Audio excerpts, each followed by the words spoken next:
தாராபலன் என்றால் என்ன? தாரை, தாரா போன்ற சொற்கள் யாவும் சந்திரன் பயணம் மேற்கொண்டு இருக்கக்கூடிய நட்சத்திரத்தை குறிக்கக்கூடியதாகும். சந்திரன் கோச்சார ரீதியாக தன்னுடைய பலாபலன்களை தாரை மூலமாக அவர் வழங்கி கொண்டே இருக்கிறார்.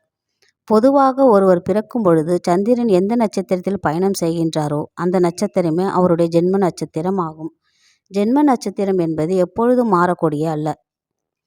இப்பிறவில் ஜென்ம நட்சத்திரம் என்பது ஒன்றே ஆகும். ஆனால் மனோகரனான சந்திரன் தினம் தினம் வெவ்வேறு நட்சத்திரங்களில் பயணம் செய்து கொண்டே இருப்பார். நமது வாழ்நாளில் முக்கியமான செயல்களை மேற்கொள்ளும் போது அந்த நாளில் அவரவர்களின் ஜென்ம நட்சத்திரத்திற்கு சந்திரன் பயணம் செய்து கொண்டிருக்கக்கூடிய நட்சத்திரம் நட்பா, சாதகமா, சேமமா அல்லது வதையா, விபத்தா என்பதை அறிந்து செயல்படுவதே தாராபலன் ஆகும்.